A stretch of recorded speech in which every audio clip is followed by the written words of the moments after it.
Youyang, a crowd watches as a lone man with untamed hair sits cross-legged on the stone plaza. Whispered murmurs ripple through the gathering. The man's lips move barely audible. Just like how the winds blow, time flows past as well. He lifts his head, eyes catching the breeze sweeping fallen leaves across the ground. His presence commands silence, though no one dares approach. Suddenly, the calm is shattered by a fierce outburst. The man lets out a primal scream, uprooting leaves around him like a storm. Nothing left behind, he declares with grim finality. Visions flood back, swords bathed in blood, battles raged without fear. I've rampaged across the world, he states, a ruthless force who earned a chilling title. Ultimate Divine Demon, a name whispered across lands, attached to the deadliest man alive. Irrespective of country or age, a bitter voice offers judgment. How boring, dismissing his fearsome reputation. Yet nearby, the 8 immortals gather a group guarding the central plains. Their expressions weigh heavy with sorrow. He couldn't overcome the killer star instincts and committed such cruelties, one muses, regret shadowing their solemn faces. I'd love to punish him right away, but this is so frustrating. I can't believe there isn't anyone who could go up against him. Another admits, the ultimate divine demon strength questioned. I can't believe I got backstabbed by those guys. No, it was because I was too weak, he reflects bitterly, standing once more in the town streets, scars marking past battles.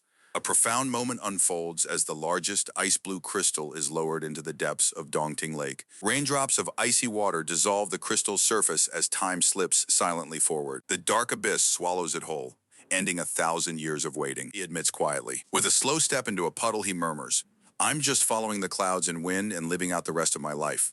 Yet beneath that resignation, a hollow fear stirs. It's as if I've been caught by the ghost of my past.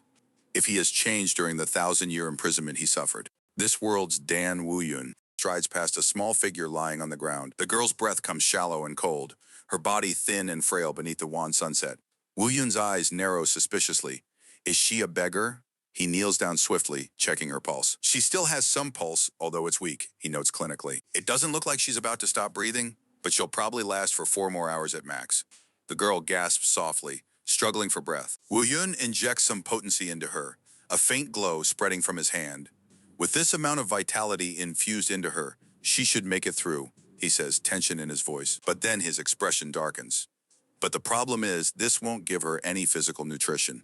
It's been 1,000 years, though. I wonder if they're still all right. He frowns as he contemplates the risk. But even if they're not, she'll just end up having diarrhea in worst-case scenarios. She might die. The night passes with the girl barely breathing. Woo-Hyeon watches over her as dawn filters through the trees, carrying a simple meal. She opens her eyes slowly, the innocence in her gaze unsettlingly unfamiliar. She offers him something, a small dumpling. I'm not asking about that.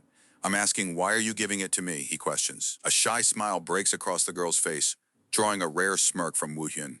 Time slips by. Half a month passes with Woo-Hyeon eating the food the child gives him daily. Her naive, pure smile feels foreign to him, yet strangely comforting. The scene settles on the morning light, casting long shadows as Woo-Hyeon looks toward the town. The weight of a changed world pressing silently on his shoulders. The crowded street bustles with uncertain energy as a harsh voice cuts through the noise. Hey, brat!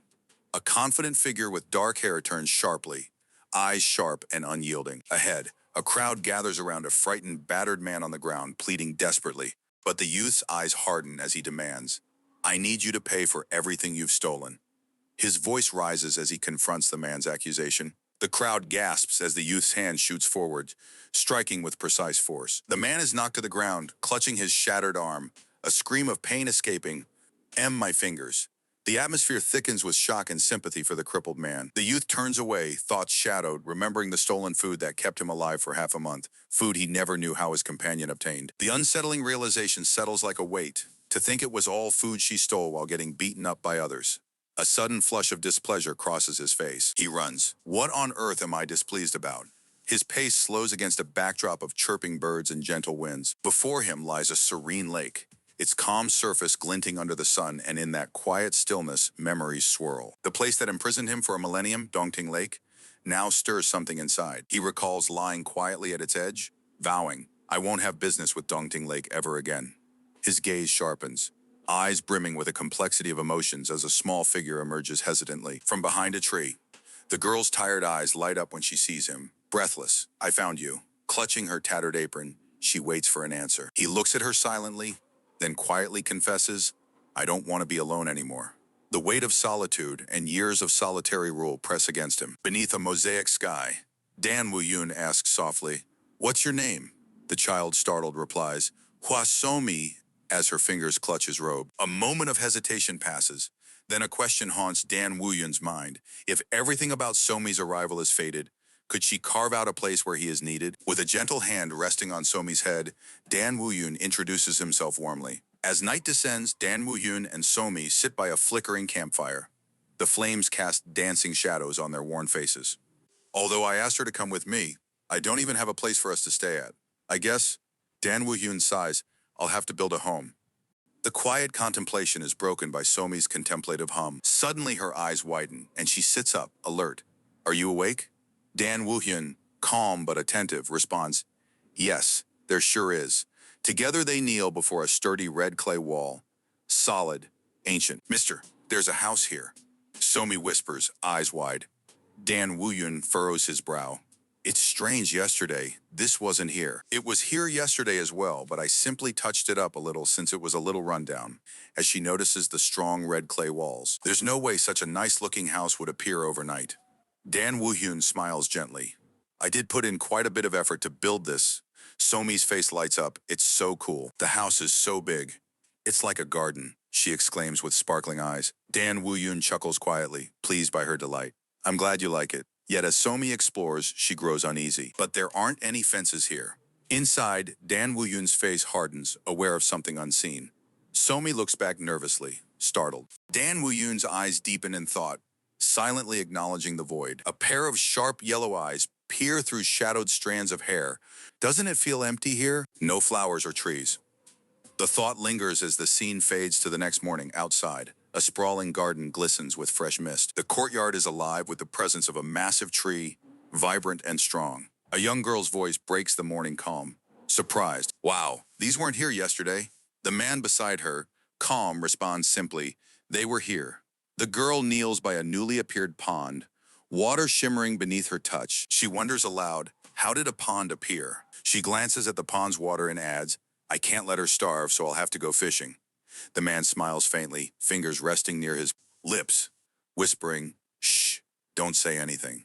Suddenly, the scene shifts indoors. Barefoot, the man taps on the wooden floor, as the girl watches him carefully. She asks, What are you making? He continues, silently, tapping wood into shape. It's a bucket you can bathe in? He stops and looks over his shoulder. Stop right there. The girl wriggles in excitement. If you want to wear new clothes, then you have to be clean? Suddenly, he lifts her up gently. No, I'm totally clean, the girl protests with giggles as he holds her calmly. The man begins scrubbing vigorously, bubbles rising around him. How long has it been since you bathed like this? He asks quietly. The girl whimpers. I don't know, whoa, as suds engulf her. The mood softens as bright light returns. The girl looks radiant in new clothes, spinning happily. You finally look like a decent human after bathing. Do the clothes fit? She tosses her arms wide. Yes, I've never worn clothes like these before. Heh, it's so pretty. It'd be okay even if it didn't fit. She laughs with pure joy. This is better than wearing cheap clothes or starving. I'm really okay. A manor appeared near Dongting Lake. What nonsense is that? I was there recently. Nothing was there. So, people say this is the work of a ghost. The whispers hush when a stoic man appears, signaling for silence. The rumors swirl, but no one knows the truth yet. The man muses quietly. Some exchange glances, whispering behind their hands. Amidst them sits Dan Woo-Hyun, alone, cross-legged on the stone-paved street. Night falls as troops march, torches ablaze. The magistrate leads, silent and tense. The soldiers whisper among themselves, Why does it feel like the magistrate is in a bad mood? One replies, that's because some bandits in the Lunan region have been harassing villages lately. Another soldier adds, The government wants to get rid of them soon, so the magistrate must be stressed. A curious voice wonders aloud, Why isn't anyone doing it if it's that bad? The answer is, chilling. It's because of that Jang Baek-sun. The image darkens with the looming figure of Jang Baek-sun, current head of the bandits. Suddenly, his eyes snap open, as something catches his attention. Outside the palace, fog swirls, obscuring the moonlit garden. The group halts outside the massive gates, sweat dripping, tension palpable. When they finally step through, a scream shatters the night. Amitabha, Amitabha Buddha, please spare us. Lightning crackles fiercely as they approach the horrors beyond the gates. The magistrate's face tightens with determination while the bandit's ruthless terror lingers in the shadows. In the distance, a lone figure waits. Calm and unreadable, Jang Baek-san appears, eyes gleaming, the storm about to break loose. A man with sharp, scarred features surveys his surroundings cautiously. I'm Dan Woo-Hyeon. Hong Won-chang narrows his eyes. Did you build this manor? Dan scratches his head nonchalantly. I didn't build it. I simply repaired an abandoned house. The magistrate scoffs. Are you kidding me right now? This land belongs to the country. How could you build a manor in a place where people aren't supposed to live without any permission? Forcefully pushing Hong to the ground and tossing a small pouch. Please look over this matter with this. The pouch's contents glimmer mysteriously. The magistrate grits his teeth in anger, a dark intensity in his eyes. You messed with the wrong person today. Standing Hong's voice hardens. I won't be letting you off easily, so brace yourself for that. Now that you've mocked me, the magistrate, it won't end with just flogging. You might not even make it out alive. His soldiers grip their weapons tightly, torches flickering. Dan contemplates quietly, relieved for now, since it'd be troublesome if I cause more trouble. Should I just observe for now? I'm glad that Sun is sleeping now. Suddenly, Dan's senses prick up. Nearby, a bound young man with blonde hair surrounded by bewildered guards stirs. He mutters, alert. Without warning, the guards shout. What are you doing? Are you intending to resist? But a sharp sound cuts off the protest abruptly. All eyes turn in stunned silence as the situation shifts in an instant, the tension slicing through the cold night air like a blade. What? What just happened? A guard stammers in disbelief as Dan stands firm amid the unsettled chaos. The hunter, standing rigid, suddenly shouts, Who on earth? As an overwhelming volley of arrows suddenly rains from the sky. Soldiers nearby scream as the deadly arrows pierce them down. One falls with a muffled cry, blood splattering onto the ground. Another groans and collapses, blood trailing behind him. Amid the chaos, the hunter and a man beside him look down at the carnage, stunned, with arrows piercing the fallen warriors all over the place. The hunter asks in disbelief, What's all this? A towering man with a wide-brimmed hat stares upwards and asks quietly, Who on earth? Before a deep, ominous laugh erupts. The camera zooms closer to the hunter's sweating face as he whispers, You are. Back at the hunter's side, panic flickers across his expression. I guess your life is ending today, he mutters to himself. The narration reveals it's been half a year since Jang Baek-san's family was captured and killed. The hunter's thoughts grow darker. I didn't think that he'd be targeting me right now. It's obvious that he won't be of help. And this one sword is the only thing I have that I could use as a weapon.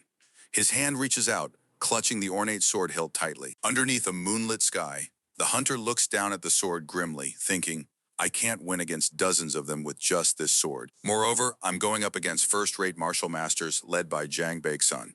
Suddenly, a voice growls from the shadows among the gathered men. Boss, let's kill him. We need to pay them back for what they did to sister-in-law right away. The hunter is forcibly grabbed and thrown to the ground. Please spare me, he pleads desperately. A deep voice bellows back. You have no idea how long I've waited to hear you say that. Today's the day, huh? Then a crack echoes sharply as the sword shatters against stone. Jang Baek-san roars with cruel delight. I want to see more of that frightened expression of yours, but I can't do that. The hunter's captors look to their boss for orders. Boss, what should we do about him, they ask. Nearby, the hunter trembles, begging, I'll do anything you want, so please spare me. Above, the crows continue to caw ominously, circling darker and closer as Jang Baek-san stands menacingly tall. In the night, the stage is set for a battle carved in fear and vengeance. Under the dimming sky, a group of armed men confront the captured magistrate. One of the men, a seasoned fighter with a beard, eyes the captive suspiciously, a rope as the ropes glint under the scarce light. Suddenly, Jang Woo steps forward, absorbing a lightning-fast strike aimed at him. Calmly, he remarks, Consider yourself lucky. If it weren't for us, you'd have been in great trouble. Brother, you sure got lucky. The captive, desperate, pleads on his knees. Please, spare me. I'll do anything you want if you spare me. His eyes well with tears, but Jang Woo remains stoic, unbroken, as the men grow restless. The bearded man turns sharply. The bearded man's eyes widen. Are you talking to me right now, brat? The tension escalates, broken only by Jang Woo's quiet but deadly response. Yeah, what do you intend to do with him?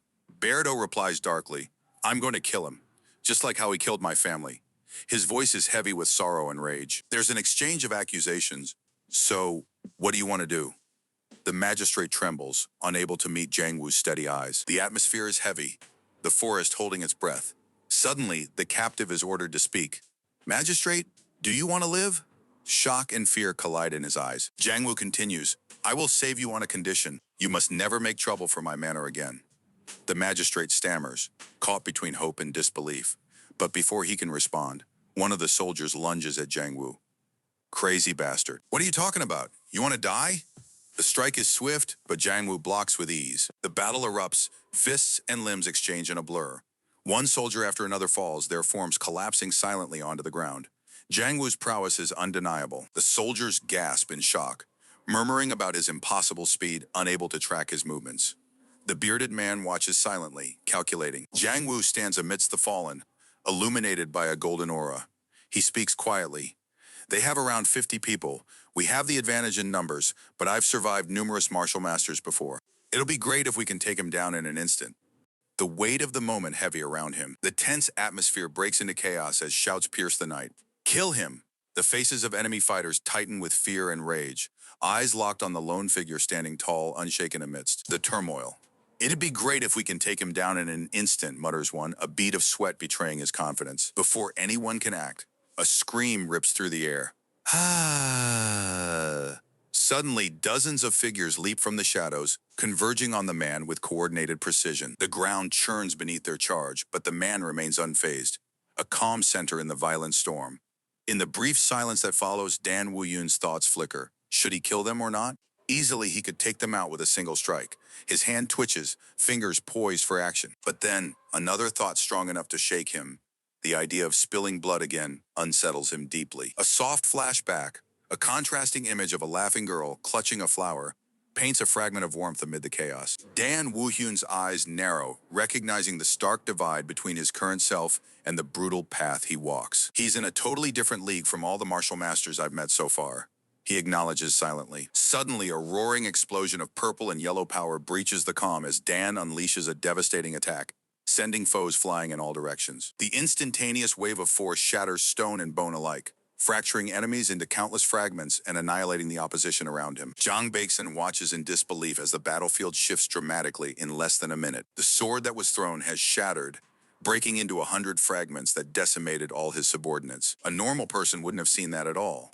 Jang Baeksan fumes mentally, unable to comprehend such overwhelming skill. Yet as he watches Dan Woo-Hyun prepare for another move, he knows the man is unlike anyone they've faced from behind. A desperate plea rises. We need to catch that guy, please. Please catch him. The officer grasping Jang's sleeve calls out, but the response is cold disdain. The man shifts and silently condemns his comrade as despicable before moving to flee. Dan Woo-Hyun, eyes hardening with resolve, chases after him swiftly, abandoning the fallen as he accelerates with all his might for the first time in his life, proving that despite his reluctance, there is no option but to act. The chase begins anew, the echo of running footsteps blending with the distant battle cries as Dan Woo-Hyun's figure cuts through the night, drawing closer to an uncertain fate beneath the blinding stars. The night hangs thick as a brutal clash suddenly rips through the silence. A monstrous figure, powerful and fierce, flies through the air with a cry, slamming down with devastating force. The impact fractures the earth beneath, the force sending shockwaves of dust and debris outward. A stunned man with a white beard flinches, startled by the sudden assault. Nearby, a sharp-eyed warrior watches in disbelief. Since, when did he? A thought creeps in. But before it can fully form, the scene erupts again. A heavy fist connects with a resounding thud, cracking the ground and splattering blood in a stark contrast against the violet backdrop. Amid the chaos, a figure in traditional garb emerges, steady and composed. Hey, magistrate, the voice cuts through the tension, calm yet commanding under the deep moonlight. The group, shadows against the glowing night, confirms a grim accord. With this, our deal is done, the magistrate declares solemnly. A nervous subordinate stammers, yes, sir, of course, trying to match the magistrate's intensity. The magistrate's gaze sharpens. If you dare pick a fight with my manor again, the subordinate quickly interrupts. And no such thing will happen again? I swear. But the magistrate remains stern, adding, make sure you keep quiet about seeing me. The silenced nods that follow show no room for negotiation. Suddenly, a bright, cheerful voice breaks the gloom. The scene shifts to the lively market of Woo-Hyeon, bathed in warm daylight. The market bustles with people exchanging food, laughter filling the air.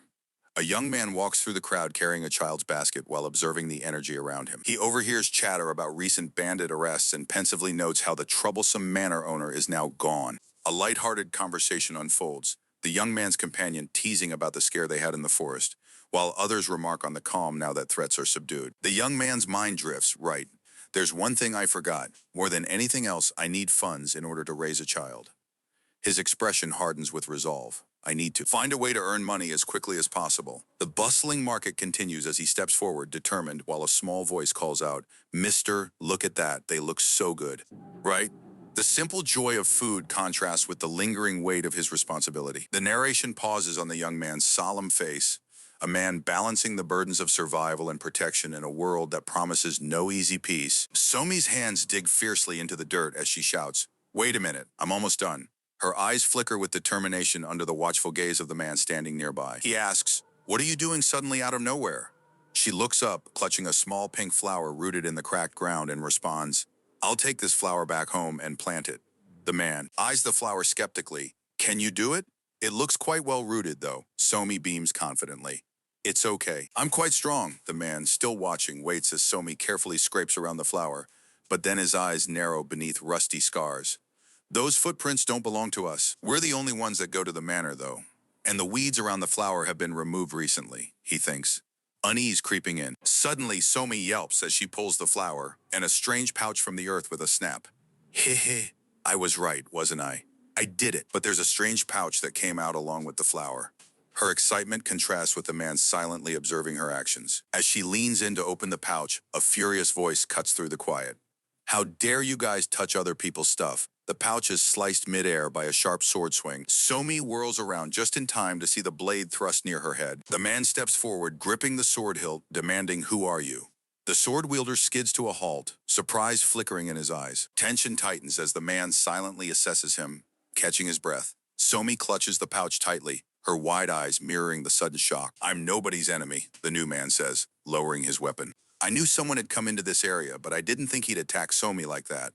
The man closes his eyes briefly before shaking his head. "It seems he was just trying to scare us off."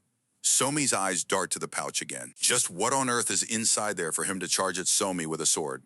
The man carefully opens the pouch while his sharp gaze remains fixed on the intruder. The scene fades as worries linger in the air. Somi clutching the mysterious flower and pouch, uncertain of what will come next. Dan Woo-Hyeon suddenly jolts awake, his body stiff as he quickly takes in his surroundings. "Where am I?" he stammers, eyes wide with confusion and sweat beading on his face. A shadowy figure stands tall before him, backlit by the settling dusk outside the window. "You're awake?" the stranger asks calmly. Woo-Hyun's gaze sharpens, recognition flickering. You are? He trails off, then steadies himself. "I'm Dan Woo-Hyun." The intruder's piercing eyes meet Woo-Hyun's, cold and merciless. Woo-Hyun's thoughts tremble, an ominous force just beneath the surface. Suddenly, a massive snake coils beside Woo-Hyun, its gaze as calculating as the stranger's. "When you charged at Somi," the figure's voice darkens. "I was going to kill you right then and there." Woo-Hyun stiffens in fear, but the figure continues. "But I changed my mind." "Why do you think I did that?" I'm not sure." Woo-Hyun answers nervously. You don't know, sir?" The man's tone is cool, teasing yet unfaltering. "They say everyone's life has a price. How much do you think yours is worth?" Woo-Hyun hesitates before offering, "I think it's worth 1,000,000 yang. Is that not okay?" A subtle smirk crosses the stranger's scarred face. "You think you're quite valuable, huh? To me, you're nothing but a mere thief, worth only 1 silver yang." Woo-Hyun's expression tightens, clenching his fists. But I still think I'm worth that much." The man leans casually. "I guess you're confident in your skills. In that case, 1,000,000 yang for your life, and another 1,000,000 yang for forgiving your attempt on Somi's life. A total of 5,000,000 yang." Woo-Hyun freezes in shock, eyes wide beyond belief. Meanwhile, celebrations erupt elsewhere. "Oh, my magistrate, you've worked so hard." Two young women beam, presenting food happily. "Haha, thank you," the magistrate replies, smiling graciously. "But there's still work to be done." "Goodbye then. You're so cool." The ladies gush as he departs. The magistrate struggles under intense pressure. Aware the public now views him as a hero for capturing Jang Baek-san, the notorious thief, and the government trusts him deeply. Elsewhere, a concerned official approaches the magistrate and requests help handling the fallout. "Since you took down Jang Baek-san alone and your subordinates were neutralized, this should be easy for you." The magistrate agrees cautiously, realizing someone underestimated how quickly the theft would be uncovered. The stranger's voice slices through. "I'll do whatever you want. The trial has only just begun." Why did the heavens put Dan Woo-Hyeon through such an ordeal? The staggering price of 5 million yang lingers, a terrifying debt for a man who's never held so much wealth in his life, despite stealing his way from nothing. His eyes say he isn't joking about owing this price. Will he be killed without hesitation? Blood splatters his vision as he screams, "I can't die here." Desperation feeds his thoughts. Household chores, cooking. "I'm good at cooking too," he mutters, clutching at any sliver of hope. A small voice approaches. "Mister, I'm not hungry," a girl says shyly, trying to mask the poor taste of her own food. Jang's tired eyes lift, hearing her mention cooking. Without missing a beat, the man retorts, "Then I'll hold on to your belongings until you've paid in full." He warns, "Your debt will double if you try to run away. Bear that in mind." Samtae clenches his fists, thoughts racing with bitterness. "Damn it, this evil con artist. I won't let things go your way. After I survive this crisis, I'll find my chance to escape." Weeks pass, and Samtae scrubs floors under the relentless orders of that man. "If not for that chubby kid," he grumbles, watching the girl peep around a corner. "My stolen goods wouldn't be discovered," he thinks, haunted by her gaze, "and I wouldn't owe such a huge debt." His mind presses on. I don't have much time. He's waiting for the black market dealer. The pouch containing the stolen golden Buddha statue from the imperial residence needs to be retrieved. In the kitchen, a hopeful glint sparkles in the air as Samtae's cooking dazzles the small audience of two. You're pretty good, one compliments. Better suited for this than being a thief? The man grins awkwardly. "Do you like the food?" Samtae replies with a hidden sting. "A thief? Don't worry about it. Well, this would be worth a salary of 3 silver nyangs a month." Just then, a sharp voice calls out, "Oi, you there?" Samtae turns as his lord appears on the scene, order flowing through the mansion. Once more, "I'm thinking of going fishing with Somi today. The place is far, so look after the house." Samtae's eyes widen, the perfect chance. "An opportunity?" the girl exclaims, her excitement matched by Samtae's resolve. "Looks like he's lowered his guard after eating my food for days. They'll be leaving. The moment to escape is at hand. Goodbye forever." A serene landscape stretches out, lush with green foliage and a gentle waterfall, where a young girl calls out softly, "Mister," as she sits fishing by a clear riverbank. She wonders aloud, "Why are we suddenly fishing out here? We still have a lot of food left." The man with her, stooping to set a small stick into the water, replies casually, "No special reason. Fish here by yourself for a while. I need to go somewhere." He assures her that he'll return soon, and she beams, happy to fish within the safe circle he's drawn for her, repeating. As he strides away, the girl promises, "Okay, I'll catch a lot of fish for you." Alone now, he sighs heavily, tension growing. Just what am I supposed to do alone? In a distant city, a man in a red hat nervously protests. "I'm so damn stressed. Seriously." As a third man interrupts with a clearing throat, the nervous one turns, startled. "You're..." The calm man offers an enticing proposal. "I've got a good suggestion for you. Do you want to work with me again?" The nervous man dashes away eagerly. Meanwhile, a young man enters a grand room and announces, "I'd like to sell this," holding a golden Buddha figurine. The buyer, seated with a pile of money, counters, 2 million yang. "I can't give you more than that. It'd be hard to sell this anywhere." Reluctantly, the seller agrees. "That's fine, I'll just take the 2 million. The buyer eyes him closely, warning, "But you did a great job surviving despite." The young seller laughs off the worries, confidently saying, "I wasn't worried about that." But then suddenly alarms ring out. Someone shouts, "There's trouble." Panic erupts as constables rush. A bystander shouts, "They've got us completely surrounded," the commander demands. "Who the hell would do that?" In the chaos, the young man quickly escapes, with a startling declaration trailing after him, "You damn bastard." The scene cuts to the golden Buddha statue again as a guarded man declares, "That's none of your business," while the commander warns sharply, "I, Huang Mo, won't go down so easily." The stoic man scoffs, "Ha, what a joke." Back inside, the young man waves goodbye. "I'll be taking my leave then," startling the commander. You? Suddenly, the focus shifts to the Buddha statue. The intruder demands harshly, "Damn it, tell me who tipped you off?"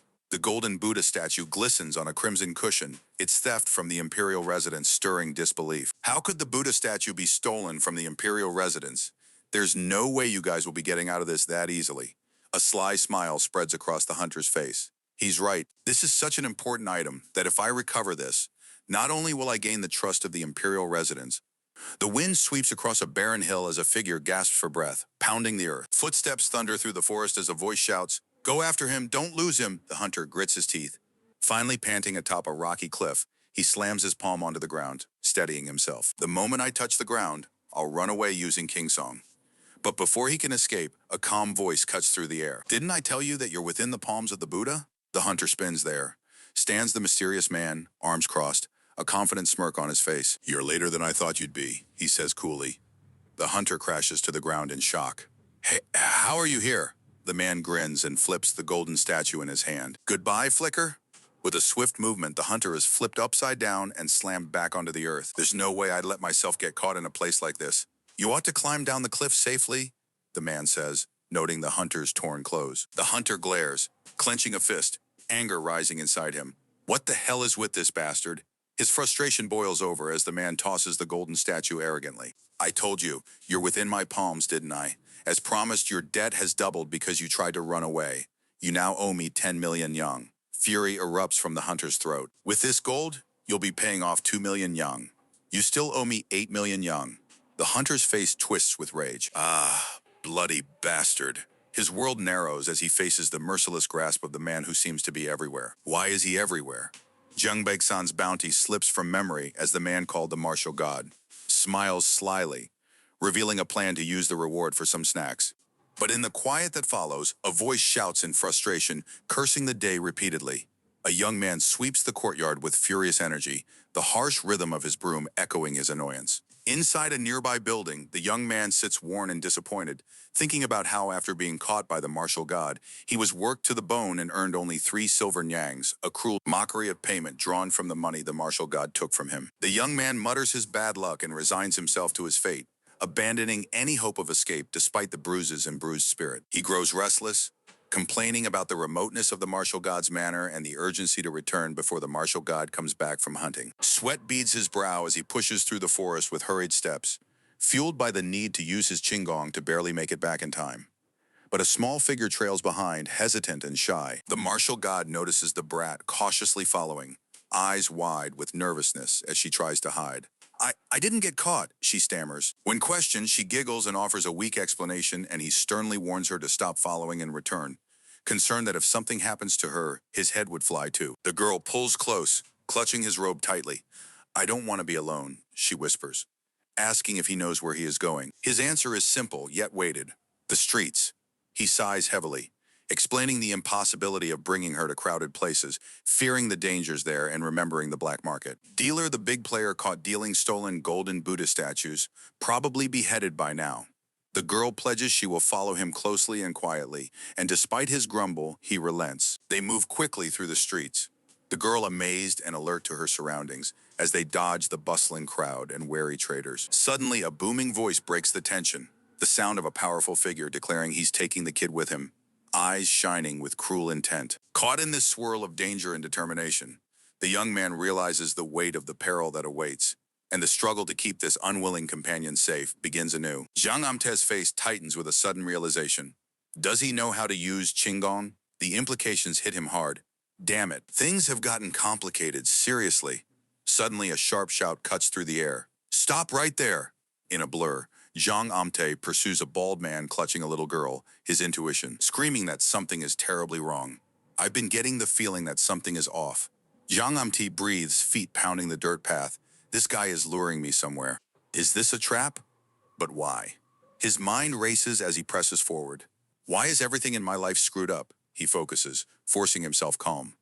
Luckily, I'm able to use qinggong. I won't lose to anyone in speed.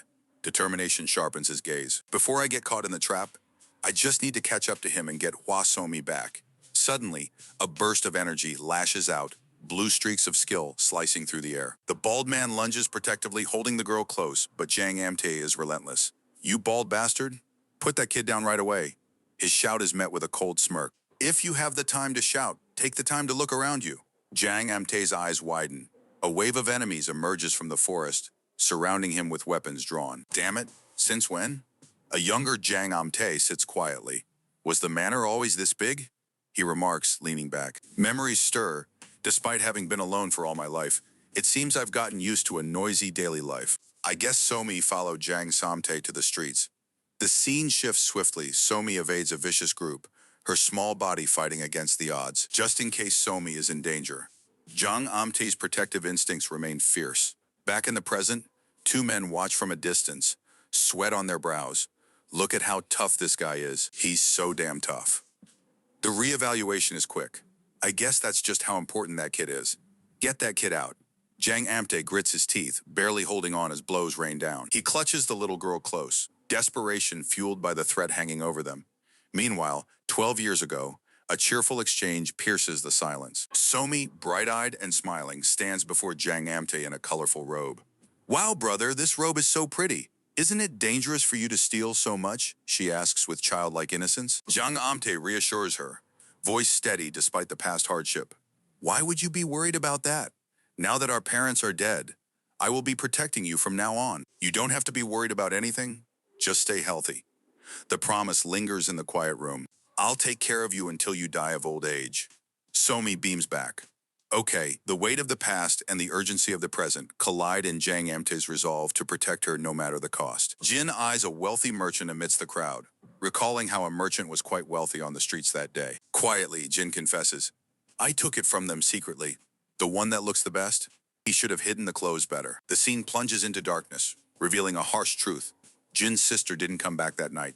Panic and sweat cover Jin's face as he frantically searches everywhere for her. His hopes shatter as he finds her lying in a narrow alley nobody dares to enter. It's clear she had found the hidden clothes Jin left and wore them that night. From that moment onwards, Jin admits his hatred for kids because they disobey him. His grief is cut short by a guard's stern voice revealing that the leader of the Merchant Association was exiled due to the stolen item Jin gifted. Revenge threatens to be harsher. Without warning, a young girl is grabbed and told to stay still. She struggles, yelling, let me go. Jin crawls desperately, rage boiling, shouting, What do you guys want to do with her? You fucking bastards! He snarls as one backs him with a weapon, while the girl screams, Mr. Slave? The girl is thrown to the ground, landing hard with a scream. Jin growls, Cuke, you little brat! The girl spreads her arms wide defiantly amidst the crowd, her expression defiant. Jin, bleeding and tired, looks at her, sweat dripping. The onlookers watch silently. The girl asks calmly, What do you think you're doing right now? Jin coughs, blood on his lips, shocked. That little rat bit my arm. The threat escalates as one attacker raises a weapon. Jin shouts urgently, What are you doing? Run away! But the girl declares defiant. I don't want to. Jin falters. I don't want to. The girl stands her ground, tears streaming down her face as Jin watches with conflicted emotions. Suddenly, a voice calls, Mr. Slave, are you awake? The girl runs to Jin, her face filled with concern. Before Jin can respond, she demands, Hey, you? The scene cuts to a dark smile that hints at something far more sinister brewing beneath the surface. Jang Bae-san looks up, concern washing over his bruised and bloodied face. Are you all right? He asks quietly, sweat beading down his temple. The girl beside him looks away with wide, fearful eyes. Why did you do that? She demands, voice shaky. She moves to steady him, voice trembling as she pleads, You shouldn't have stepped in. You should have just run away. A trembling voice stammers as a group of soldiers surround a young woman on the ground. A commanding voice orders, Bring her back. If you can't get up, just die here. The memory fades into Jang Baek-san's thoughts. That's why I ran for my life, and I've got no memories of what happened after back in the present. Jang Bak-sen looks at the girl with quiet firmness. Hey, you must never do that again. Your own life is more important than others. She shakes her head, voice resolute. I don't want to. He raises an eyebrow. Huh? She clarifies. I said I don't want to. I'm going to do exactly the same thing in the future too, because I don't want to lose a family member ever again. He smiles softly. Suddenly, a loud call breaks, torches flickering ominously. Damn it. Things were already looking quite bad. A man mutters, shaking his head. I can't believe there was a group fight near the village. Why isn't anything going right for me? Continues, eyes wide with disbelief. What the heck? What crazy bastard did this? The camera focuses on a blood-stained hand. That crazy bastard nearby. A man pleads desperately, P, please, spare me. The scene shifts abruptly as someone is slammed to the ground. The soldier's leader bursts out, You bastard! Their swift movements echo the rising tension. Suddenly, a powerful figure intervenes, halting the chaos. That person is. The crowd's murmurs fade as he is revealed. Great warrior, what are you doing here? An official asks, bowing nervously. The warrior's gaze is cold and guarded. These are the guys who were trying to murder and kidnap someone else, he states flatly. They seem to be remnants from the black market trader group you caught previously, the official gasps. They're the remnants, the warrior explains. These guys and the dead black market trade are agents of the black faction. It seems they have a branch in Mount Heng. The final panel shows the looming mountain of Mount Heng with the cold words, among the numerous groups in the Central Plains, They're an organization that only recruits vagrants and criminals because they're very strong and commit all sorts of crimes. A hand tightens around a man's neck, muffled frustration breaking through as the man grits his teeth. Meanwhile, Dan Woo-Hyeon, with a playful grin, clutches a golden statue shouting, "This is mine," but his thoughts turn dark. Plans to strangle a thief are unraveled by far worse news. Jang Baek-san, his ally, has been caught, and the black market trader he favored has been killed. The weight of mounting failure presses down on Dan Woo-Hyun as the floor beneath an onlooker shatters violently, debris scattering. A startled voice cries out, What was that?" as the silhouette of a young warrior materializes through the dust, eyes sharp and unwavering. The man behind the attack demands, "Who are you?"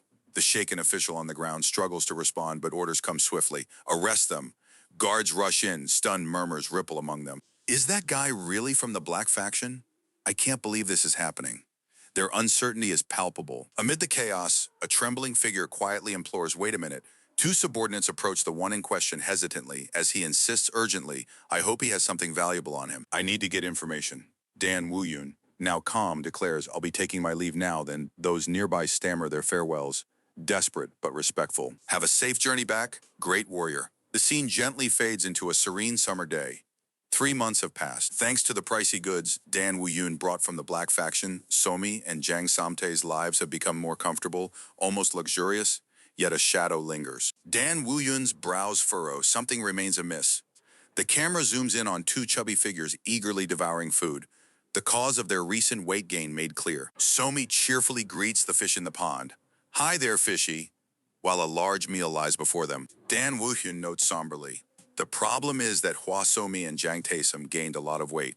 His lips tighten. Jang Samtae's cooking has improved so much it's almost gourmet, but the two kids are in an environment that naturally encourages weight gain. Dan Woo-Hyun's voice shifts to caution. They're just normal people who don't know the heavenly harmonizing art. If this goes on, their health might be endangered. He calls the two over with a warm smile. "You two, come over here." The children scamper joyfully. Dan Woo-Hyun announces, "Jang Samtae, I'll be teaching you martial arts starting today." Jang Samtae is shocked, eyes wide, barely able to process that a martial master himself will be leading the training. "And Hwa Somi, you will learn it too." Dan Woo-Hyun instructs, "Go to the streets right now and buy martial arts books." Dan Woo-Hyun counters, "The ones sold in the streets are just third-rate martial arts books. That's why I'm asking you to buy them. They're perfect for your level." The final scene shifts to an intense moment as Dan Woo-Hyun unrolls a worn scroll, eyes narrowing thoughtfully. Taiji Fist and Taiji Sword. I think I've heard their names somewhere before, but I don't remember them. Do you not know them? They're from the Wudang sect, one of the key sects within the 10 great sects. His companion laughs softly. They would probably risk their lives to fight him. Meanwhile, the kids move awkwardly in their first martial arts stance. "Why are you guys moving like that?" Dan Woo-Hyun asks, amusement in his voice. "Well, that's because that's how it was drawn in the book." They respond shyly. He shakes his head with a smile. "You can't just follow the movements. It's no fun that way." "There's no fixed path for martial arts," a voice declares. "People simply make their own martial arts and record it into books because they don't want to stray from their path." The figure behind the voice faces forward, watching two small figures practicing below. "You guys should move as you please. Only then can you create your own path." A heavy-set student huffs and collapses on the dusty earth, exhausted. "I can't do this anymore. Just kill me, please." The slender child from before lunges forward with a whip-like stick. "Look at this, mister." The stick snaps through the air and the teacher hears the sounds of whipping as practice continues. Later, the three sit at a table groaning with food. There, eat all you want. Let's eat up since we worked really hard today," the child eagerly encourages. Bowls and plates of food clatter to the table, and bowls are quickly emptied. Suddenly, a shattering sound punctuates the peaceful scene. Outside, the massive martial compound is shown from above as the teacher grumbles, "Damn it!" The peaceful courtyard is suddenly thrown into chaos. As a blond man with a fierce expression strides forward, the black faction leader, Wolf King Sima-chan. "What on earth is happening?" Two men answer him grimly, explaining, "Jang Baek-san and So Chuyo. Do you know how much money they contribute to us every year?" One of the men jumps down forcefully and Sima-chan curls a fist. "We'll take measures." Magistrate Hong and that Jang Sam-tae guy who wanted to deal with So Chuyeom. In close-up, Sima-chan orders sharply, "Capture them and interrogate them. I'm sure we'll find something out from them." His soldiers shout in agreement. The scene shifts back to the training ground, where the three trainees groan and struggle to get up. The teacher softly commands, "Get up." The child yawns. "It's time for breakfast, isn't it? Let's wake Somi up and eat breakfast together." The teacher agrees, tiredly smiling. Okay. As morning light filters through trees, the teacher looks contemplative, thinking, looks like there'll be wind.